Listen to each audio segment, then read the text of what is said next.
mi hermano tiene sus debilidades y quizás yo tengo la mía, o no es así.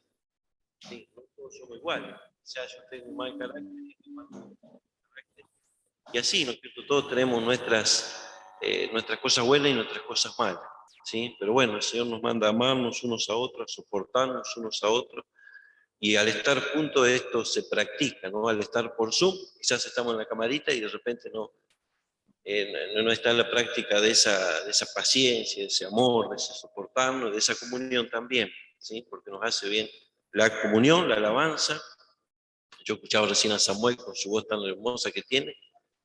Ser fieles a Cristo el Señor, y qué lindo es poder cantar y hacerlo de corazón, Ya están en la iglesia. así que bueno, los invito a leer en Tito capítulo 2. Tito capítulo 2, vamos a abrir nuestras Biblias. Allá veo unos chiquitos medios charlatanes que estamos, vamos a ver si abrimos las Biblias también. Así compartimos la palabra del Señor. Recién decíamos por la reunión de jóvenes por Zoom, bueno, estemos con las Biblias en nuestras casas porque podemos leer fulano, mengano y compartíamos la lectura, ¿sí? Vamos a leer en Tito, hermanos, capítulo 2, vamos a tener alguna breve enseñanza en esta noche.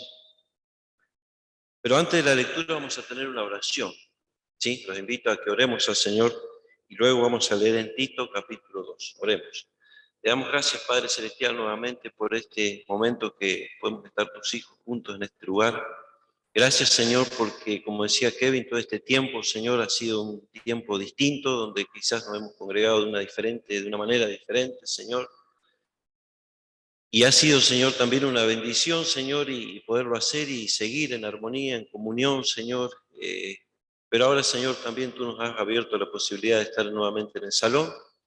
Y, Señor, estamos contentos, gozosos, nerviosos, como decía Kevin, Señor.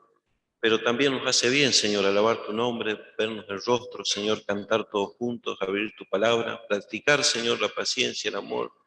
Y todas estas cosas, Señor, nos ayudan y nos hacen bien. Señor, te adoramos, te alabamos, bendecimos tu nombre. Gracias te damos por tu palabra que nos has dejado. Y pedimos tu bendición, Señor, al abrirla, que tú bendigas nuestros corazones, Señor. No la voz, Señor, de un inútil, de una inútil persona, Señor, sino tu palabra, Señor, que es viva y eficaz y más cortante que toda espada de dos filos. Adoramos tu persona en el nombre de Cristo Jesús. Amén, Señor. Tito capítulo 2, versículo 11. Tito 2:11 dice la Escritura así: porque la gracia de Dios se ha manifestado para salvación a todos los hombres, enseñando que renunciando a la impiedad y a los deseos mundanos, vivamos en este siglo sobria, justa y piadosamente, aguardando la esperanza bienaventurada y la manifestación gloriosa de nuestro gran Dios y Salvador Jesucristo, quien se dio a sí mismo por nosotros para redimirnos de toda iniquidad y purificar para sí un pueblo propio, celoso de buenas obras. Que el Señor bendiga esta porción y alguna porción más que vamos a leer seguramente en esta hora. 4 cosas, hermanos, que quiero compartir en esta noche, que resaltan de este pasaje que hemos leído, ¿sí? El tema en sí es la gracia de Dios, ¿sí? En primer lugar, hermanos, lo que encontramos cuando leemos el versículo 11 dice: porque la gracia de Dios se ha manifestado para salvación. Punto número 1. La gracia de Dios se ha manifestado para salvación. Punto número 1. Punto número 2. La gracia de Dios nos enseña a vivir piadosamente. Versículo 12 dice: enseñándoos que renunciando a la impiedad y a los deseos mundanos. Punto número 2. La gracia nos enseña a vivir piadosamente. Punto número 3. La gracia de Dios nos da esperanza. Nos da esperanza. ¿Por qué decimos eso? Porque lo dice el verso 13. Aguardando la esperanza bienaventurada. ¿Sí? Y punto número 4 y último, la gracia de Dios nos introduce en el pueblo de Cristo, en la familia de Cristo. Verso número 14 dice que quien se dio a sí mismo por nosotros para redimirnos de toda iniquidad y para purificar para sí un pueblo propio. Nosotros somos el pueblo de Dios. Solemos cantar un coro que dice, somos el pueblo de Dios, somos un pueblo especial. Así que 4 puntos que miramos acerca de la gracia de Dios en estos versículos que hemos leído, hermano. En primer lugar, la gracia de Dios se ha manifestado para salvación. Siempre que damos una definición de la palabra gracia, ¿qué solemos decir? A ver, ¿la gracia qué es la gracia de Dios?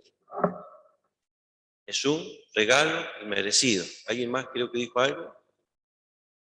Es un don de Dios, ¿sí? Que es la gracia de Dios, habernos salvado sin tener que pagar un peso ni nada por el estilo, sin pagar con un sacrificio, sin pagar con una penitencia, sin tener que poner dinero.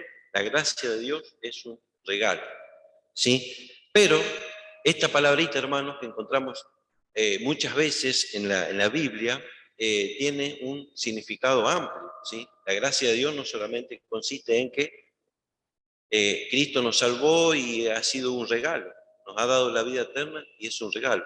Esta palabrita, la palabrita gracia, va un poquito más allá, es más amplia, ¿sí? Si nosotros buscáramos en una concordancia, vamos a encontrar que sale muchísimas veces la palabra gracia en el Nuevo Testamento, ¿sí? Ahora, la gracia de Dios se ha manifestado para salvación a todos los hombres. Dice en Timoteo, porque hay un solo mediador entre Dios y los hombres, Jesucristo hecho hombre. ¿Sí? La salvación, hermanos, no ha sido para nosotros. Gracias a Dios que nosotros hemos conocido al Señor y le hemos recibido en nuestro corazón. Pero ¿saben qué? La gracia de Dios, el regalo de Dios, es amplio. Es para todas las personas. Juan 3:16 que dice, porque de tal manera amó Dios a los que estamos en este salón nada más. A todo el mundo, para que todo aquel que en él crea no se pierda, mas tenga vida eterna. La gracia de Dios es amplia. Es más, si todo el mundo entero, todas las personas que existen y que han existido se convirtieran al Señor, ¿podrían ser salvas, sí o no? Claro, porque la sangre de Cristo es suficiente, es amplio, ¿sí? Ese derramamiento de sangre para la limpieza de todos los pecados. Si todos los pecadores de este mundo, con todas las mentiras que han cometido, los robos, los hurtos, las fornicaciones, malos pensamientos y todos los pecados que nosotros pudiéramos imaginar, si todas las personas se convirtieran, Cristo las perdonaría. Cristo las perdonaría, ¿sí? Por eso decimos que la gracia en sí es amplia, ¿sí? Tiene un significado amplio y en sí para salvación es para todo, ¿sí? Hay un versículo que está en Juan 1:17, a ver quién lo encuentra y lo quiere leer.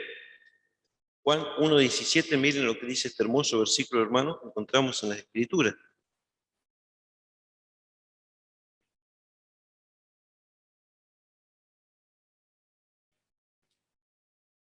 Gracias, María.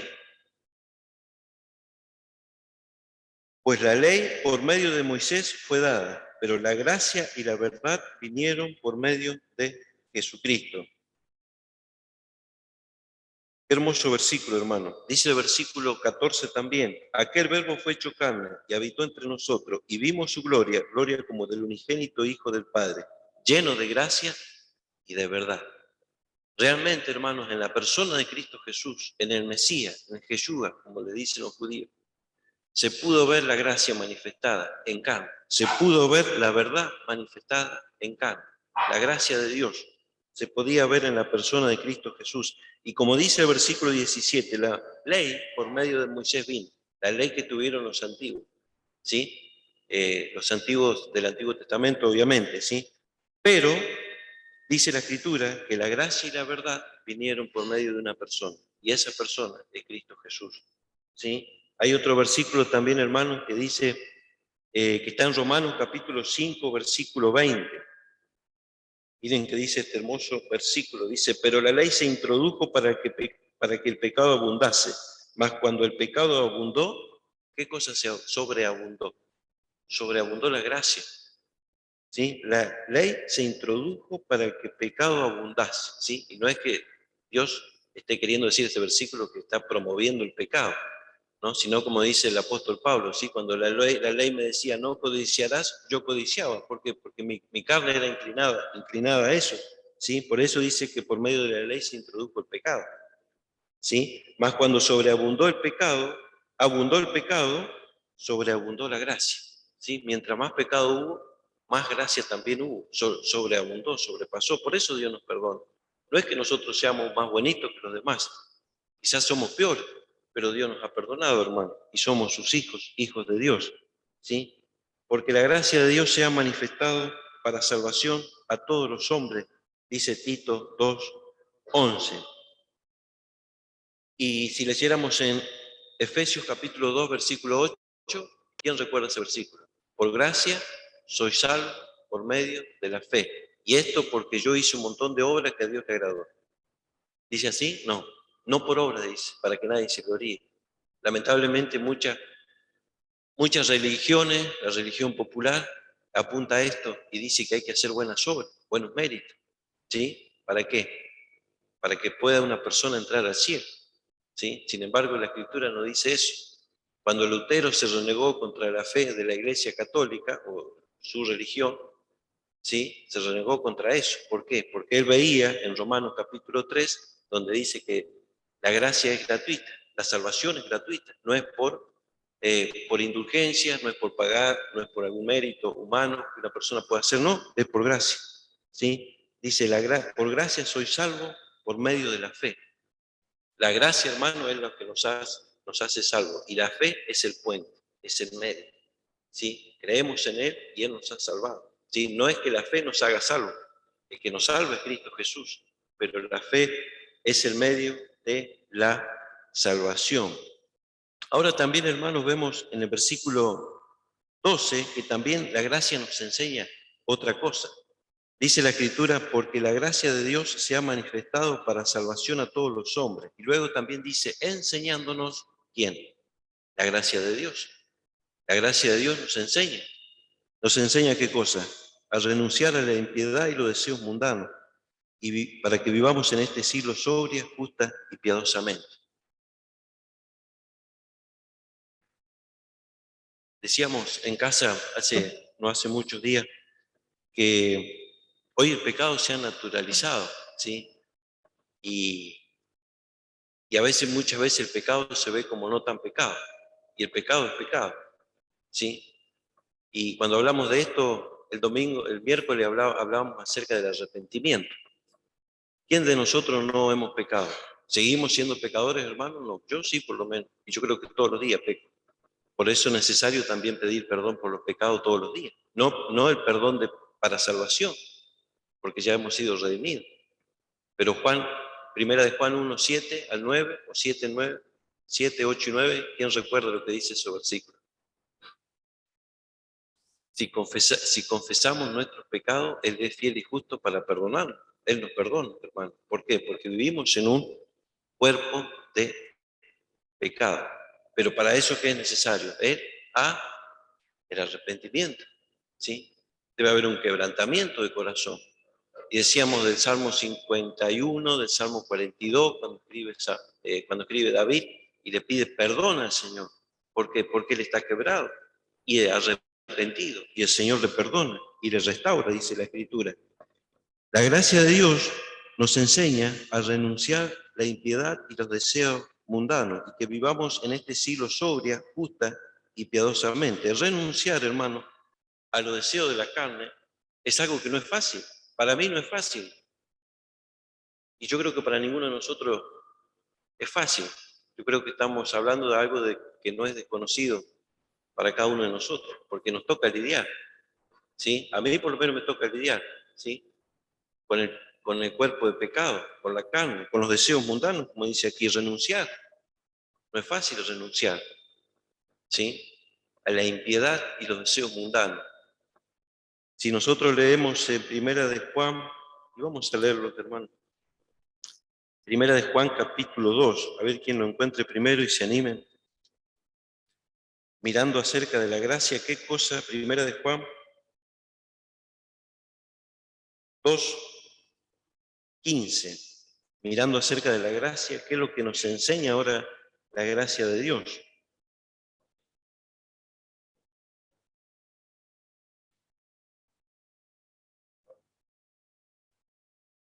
Y 16.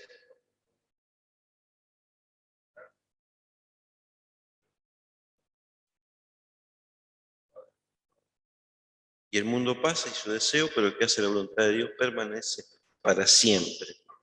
No améis al mundo ni las cosas que están en el mundo. ¿Qué es el mundo? Es el sistema que contiene solamente a la creación, los pajaritos, las plantas, nosotros. ¿A eso se refiere? ¿Al sistema cósmico, como dicen los comentaristas? Exactamente. A lo espiritual, como dice María, o como lo dice la palabra de Dios. Cuando el Señor dice no améis al mundo y las cosas que están en el mundo, se está refiriendo al sistema que está gobernado por este ser invisible que se llama diablo, que nosotros no lo vemos, pero que sabemos que existe, es real, y está constantemente en contra de los hijos de Dios, de la obra de Dios y de Dios mismo. Él no está contento, hermanos, que nosotros estemos acá en esta noche. Él no está contento que la iglesia se vuelva a reunir. ¿Por qué? Porque el ladrón no viene sino a hurtar, matar y destruir. Y él es contrario a la obra de Dios, al plan de Dios, a Dios mismo. Es contrario a nosotros, hermanos. No nos quiere el enemigo. Él viene a hurtar, matar y destruir. Eso se propone. Por eso el Señor dice, no améis al mundo. ¿Por qué? Porque todo lo que hay en el mundo, los deseos de la carne, los ojos, la vanagloria de la vida, no proviene del Padre, sino del mundo. ¿Sí? Es un sistema, hermano, este mundo en que hoy vivimos, que está gobernado por Satanás. ¿Sí? Si nosotros, mira, aquí cerquita tenemos otro versículo y lo vamos a leer. En primera de Juan 5:18. Sabemos que todo aquel que ha nacido de Dios no practica el pecado, pues aquel que fue engendrado por Dios le guarda y el maligno no le toca. Sabemos que somos hijos de Dios y el mundo entero está bajo el maligno. Hermano, una persona que no tiene a Cristo en su corazón, que no ha tenido un encuentro con Cristo, que está en sus delitos y pecados, está bajo el poder del maligno, está bajo el poder del diablo, está bajo el poder del demonio. Eso dice la Biblia, hermano, este versículo y muchos otros más. Pero sabemos, dice el verso 20, que el Hijo de Dios ha venido y nos ha dado entendimiento para conocer a qué es verdadero. Y estamos en el verdadero. Y gloria a Dios, hermano. Porque cuánta gente busca la verdad y está en la mentira. ¿Cuánta gente busca el verdadero camino y está en un camino equivocado? ¿Cuánta gente piensa que por hacer tantas cosas buenas va al cielo y se está yendo al infierno? Y el Señor nos dice en su palabra, pero sabemos que el Hijo de Dios nos ha venido y nos ha dado entendimiento, hermano. Nos ha dado entendimiento. ¿Para qué? Para conocer a qué es verdadero. ¿Sí? Hay un versículo que está en Corintios que dice que el Dios de este siglo ha cegado el entendimiento de este mundo. ¿Para qué? Para que no conozcan a qué es verdadero, sino que crean en la mentira y se pierdan. Qué terrible, hermano, que es esto. Por eso es esto, ¿no? La gracia de Dios se ha manifestado para salvación, pero la gracia de Dios también se ha manifestado de esta manera, enseñándonos, ¿qué cosa? A renunciar ahora a los deseos mundanos y vivir piadosamente. Esto no es fácil, hermano. A nuestra naturaleza no le gusta. A nuestra carne no le gusta. A nuestro ego no le gusta. ¿Por qué? Porque somos inclinados al pecado. Pablo decía, hablando de su cuerpo, miserable de mí, que soy un pecador, queriendo hacer lo bueno, hago lo malo. Y no quiero hacer lo malo y lo hago, dice en Romano. Miserable de mí. ¿Por qué? Porque Pablo también lidiaba. No es que Pablo era un súper iluminado. No. Pablo también tenía sus luchas, sus cargas, sus pruebas, sus debilidades. ¿Sí? Igual que cada uno de nosotros también, hermano. Pasamos al punto. Habría otros versículos, hermano, más para leer, ¿no? Por ejemplo, mirando este punto número 2, hay un versículo que está en Colosenses 1:3 y dice que Él, o sea, Cristo, nos ha librado de la potestad de las tinieblas y nos ha trasladado al reino de su Hijo amado.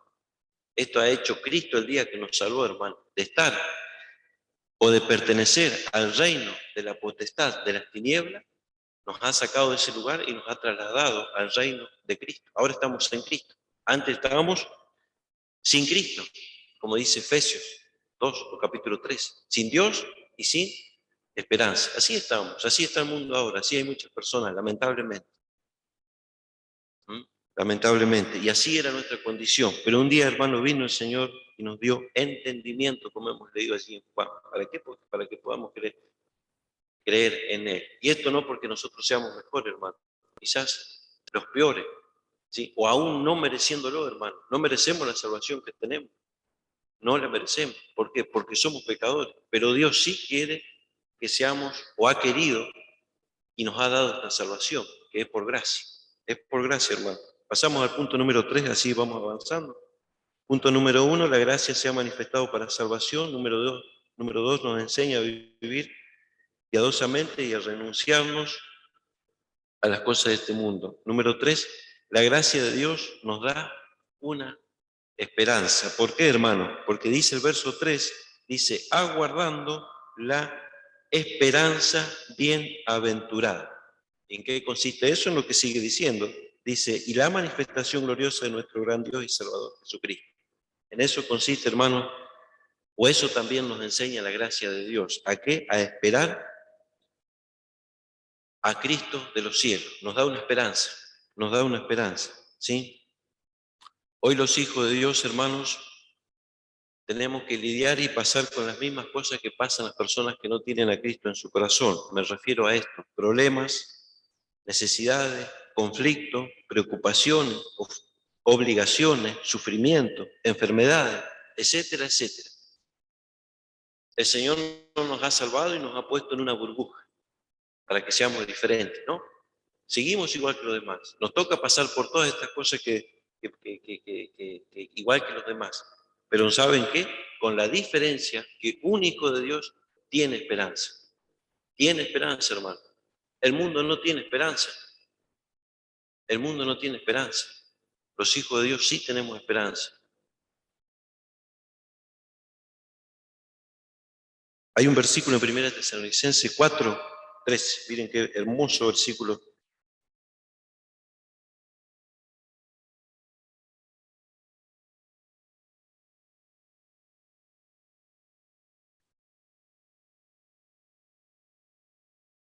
Primera Tesalonicenses 4:13. Tampoco queremos, hermanos, que ignoréis acerca de los que duermen, de los que ya nos han precedido y han partido de esta tierra, hablando de creyentes, y están en el cielo, duermen, para que no os entristezcáis como los otros que no tienen esperanza. ¿Quiénes son estos otros? Exactamente, los que no tienen al Señor, ¿sí? Para que no os entristezcáis como los otros que no tienen esperanza. No está queriendo decir el apóstol Pablo que no nos vamos a poner tristes, porque sí vamos a pasar por tristeza, hermano, cuando parte un ser querido. Este año nos tocó a nosotros eh,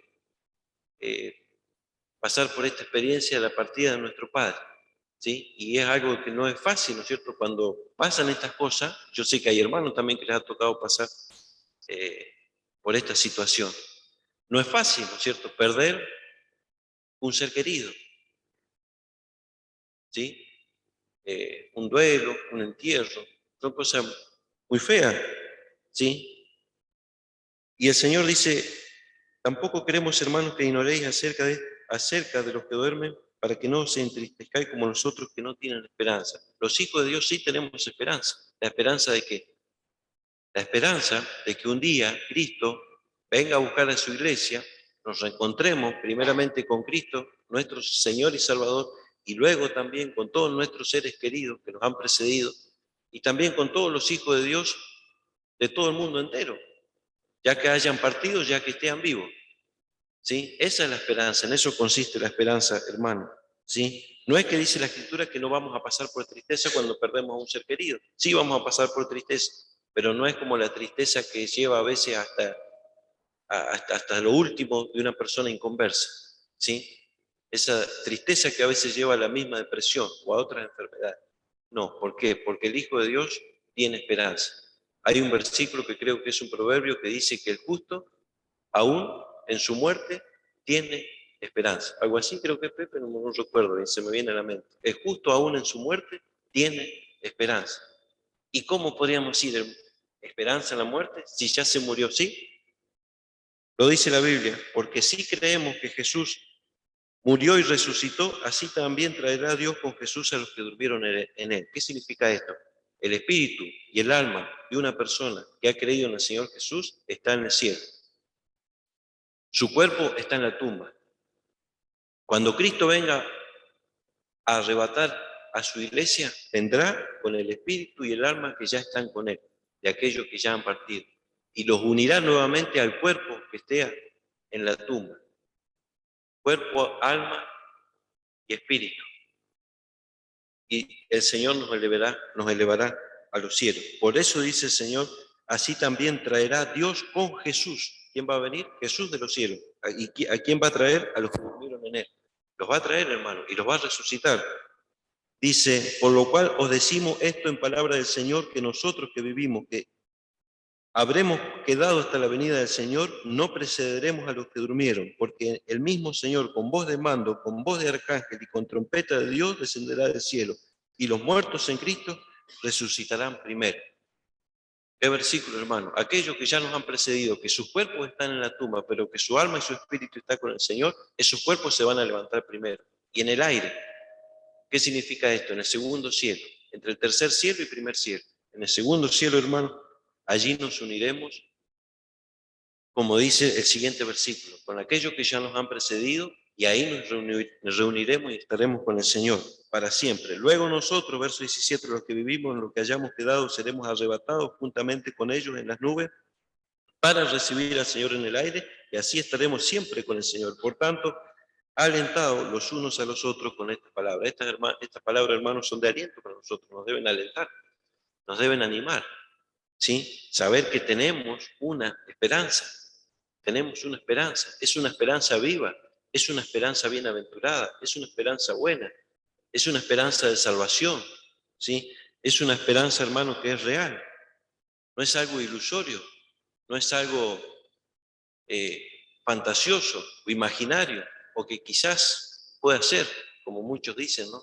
No, esto es real, hermano, y esto se va a cumplir, esto se va a cumplir, la resurrección de los muertos. Una vez escuché decir a una persona, no estaba hablando conmigo, pero la escuché decir, yo voy a creer que los muertos resucitan cuando uno del cementerio se levante y se venga y se presente aquí en el pueblo.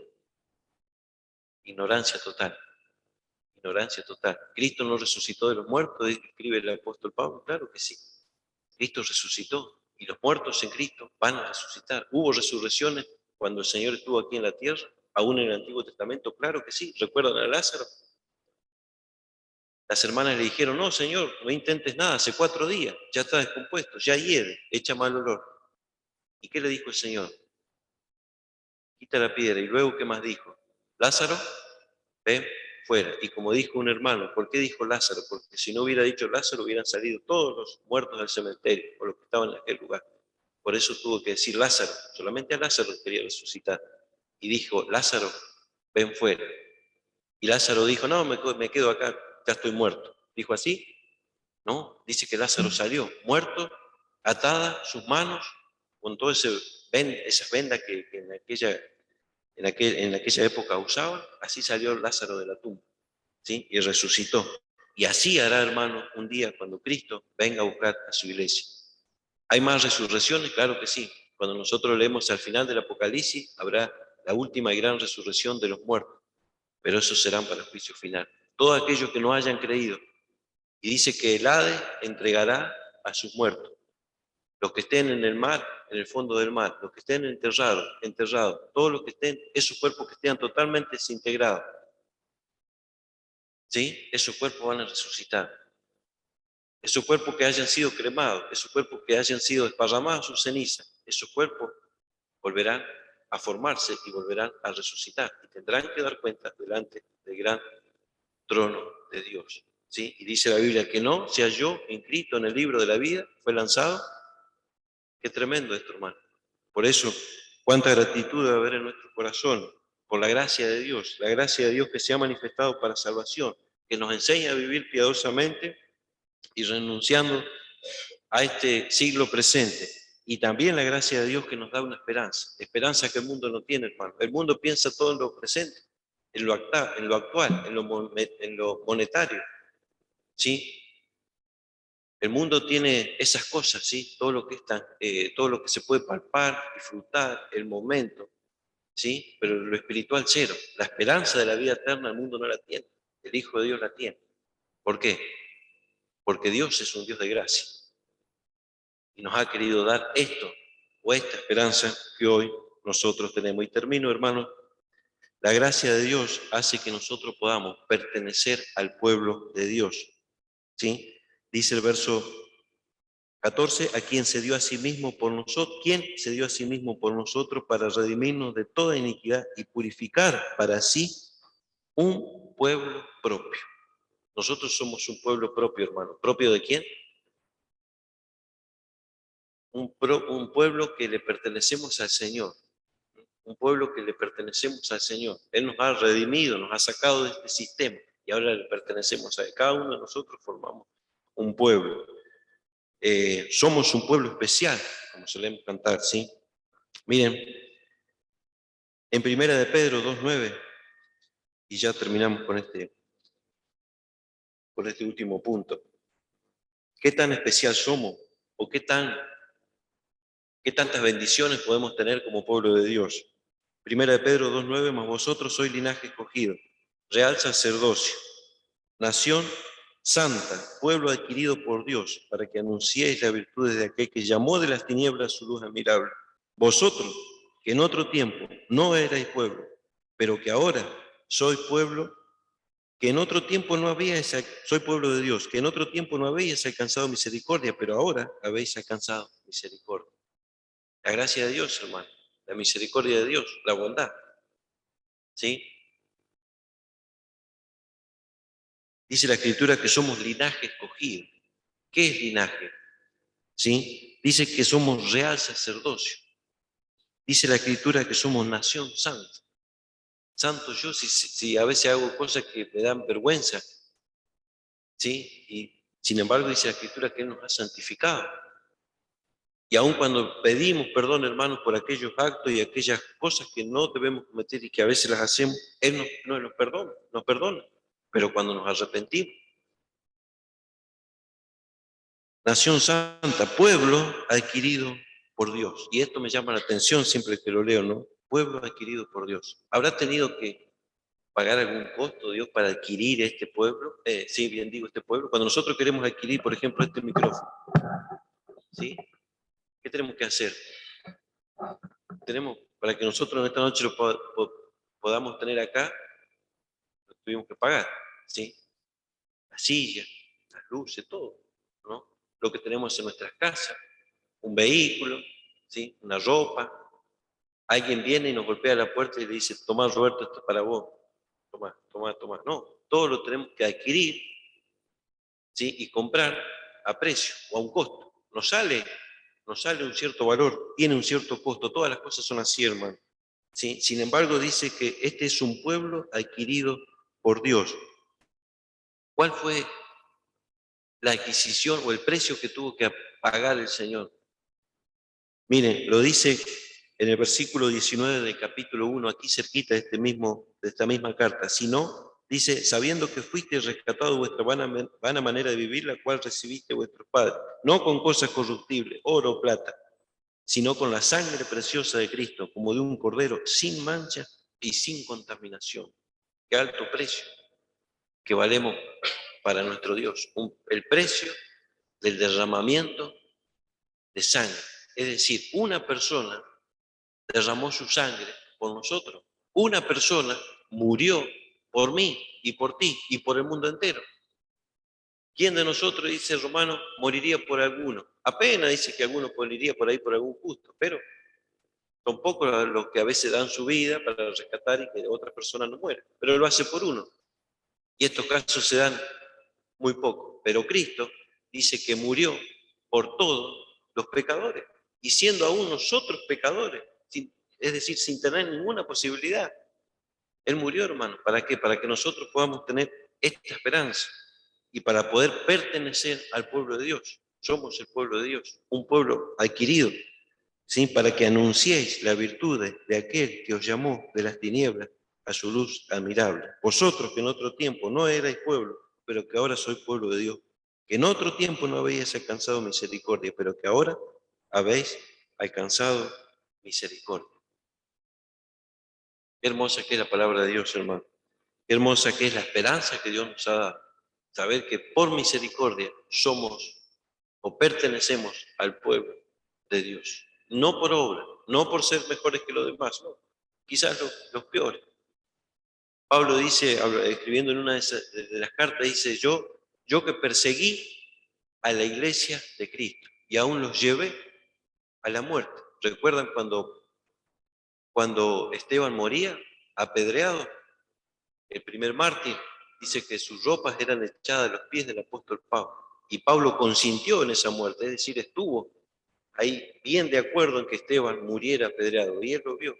Y él escribe, yo que perseguí a la iglesia de Cristo. Yo no merezco nada, dice. Pero por la gracia de Dios, también dice en otra escritura, soy lo que soy. Ha sido la gracia. Porque yo no merezco nada. Yo merezco el juicio de Dios, la muerte. Si yo lo perseguía, si yo mataba a los cristianos. Si yo cuando me convertí iba con carta de los sumos sacerdotes a Damasco para llevarlos cautivos a la muerte, a torturarlos, a meterlos en una cárcel, a matarlos. Y yo no merezco nada, dice el apóstol Pablo. Pero dice, la gracia de Dios ha sido sobre mí y Él me ha salvado. Y bueno, quizás nosotros no hemos hecho eso, hermano. No hemos perseguido a un cristiano, no hemos apedreado a nadie, no hemos hecho lo que hizo el apóstol, pero igual somos pecadores. En pecado me concibió mi madre, dice David. Somos pecadores y no merecemos nada de Dios. Sin embargo, su gracia, hermano, ha querido que nosotros seamos parte del pueblo de Dios. Termino. La gracia de Dios se ha manifestado para salvación. La gracia de Dios nos enseña a vivir renunciando a la impiedad y a los deseos mundanos. La gracia de Dios nos ha dado una esperanza, hermano. Es la esperanza de que Cristo venga del cielo y nos lleve junto a Él y junto a todos nuestros seres queridos, pero principalmente junto a aquel que derramó su sangre en la cruz de Calvario. Y la gracia de Dios nos introduce o hace que seamos parte del pueblo de Dios. Quiera, Señor, en esta noche bendecir nuestros corazones, bendecir su palabra, que nos podamos sentir alentados, hermano, en un mundo que está sin esperanza, en un mundo que muchas veces adrede le da la espalda a Dios y que no quiere saber nada con Dios, pero que por la gracia de Dios, Él un día nos ha querido alcanzar, nos ha querido salvar, y aún no mereciéndolo, Él nos extiende la mano y nos da esta salvación tan grande, tan amplia, tan generosa, como lo es también nuestro Dios. Que el Señor bendiga nuestro corazón en esta noche. Amén.